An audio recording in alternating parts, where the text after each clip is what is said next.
The 1950s, while known for its fashion and pop culture phenomenon, contained many products and trends that were considered fads. From the hula hoop to poodle skirts to drive-in movies, there was a lot going on in the 50s. The styles were more daring, with women wearing shorter skirts and men donning flashy ties and sporting sideburns. Today, we are going to look at some of those fads from the 50s and see how they've influenced our pop culture on this episode of Rerun Zone. The hula hoop.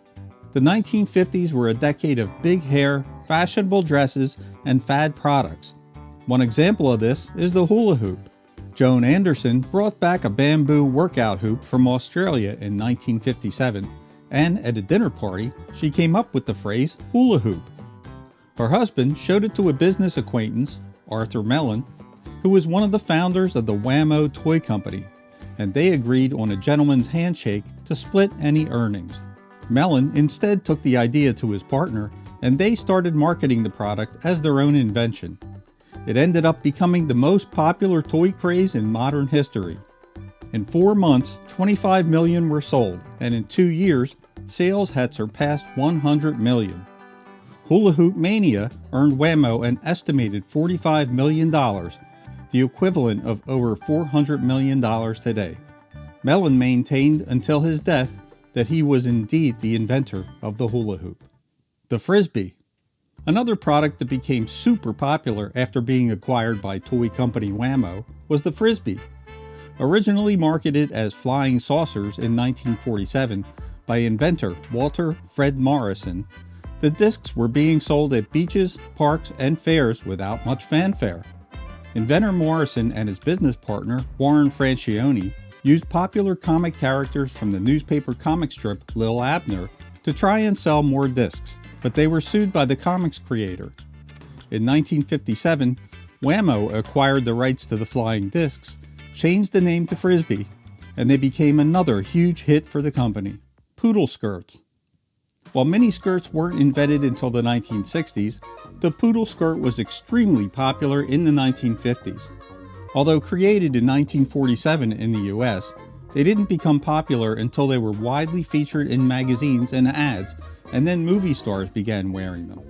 These skirts, dubbed the first teenage fashion trend, were ideal for dancing. It might also be said that the skirt's ability to be modified contributed to its popularity among teens because it reflected individual personalities. Drive-in movies.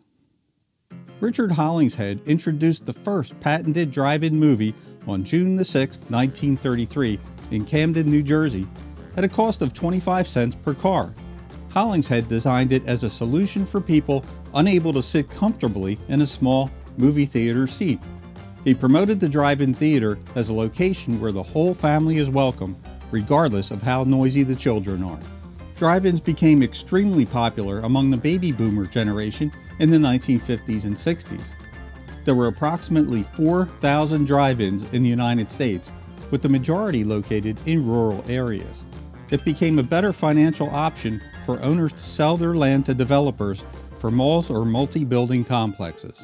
Drive-ins gradually lost their appeal. Sock hops. Sock hops were informal school dances held as early as the 1940s. They gained popularity in the 50s as kids were asked to take their shoes off to avoid scratching the school gym floor. Even chaperones were required to remove their shoes unless they sat in the bleachers. Guys would wear their normal white socks, while girls were almost always required to wear bobby socks, which were long to the knee socks that were folded several times, making a thick roll at the ankle.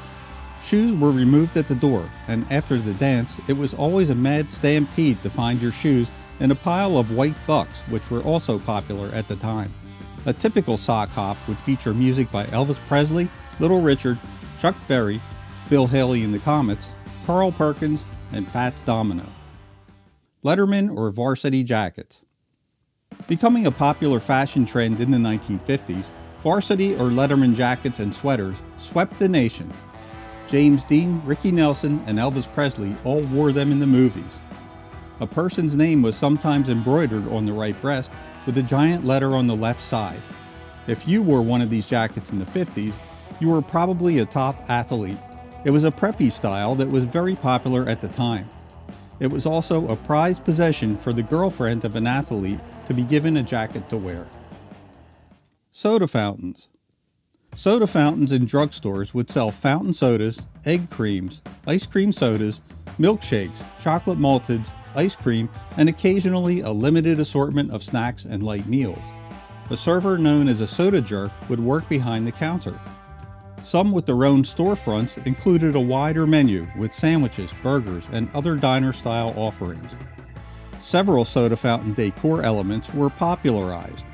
The black and white checkerboard floor, tall marble top counter, marble tabletops, chrome swivel stools, and chairs with red seats, chrome fixtures, gooseneck soda spouts, and jukeboxes are just some examples.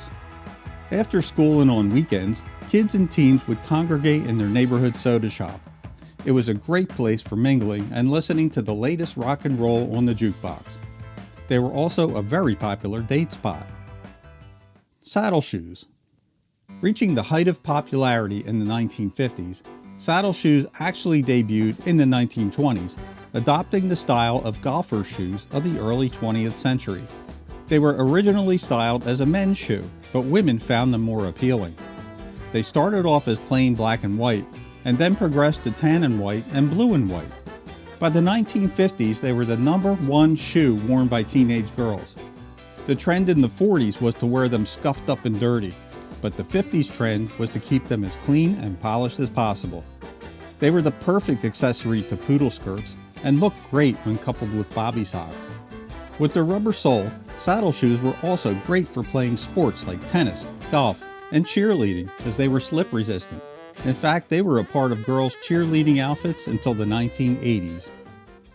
Bobby socks.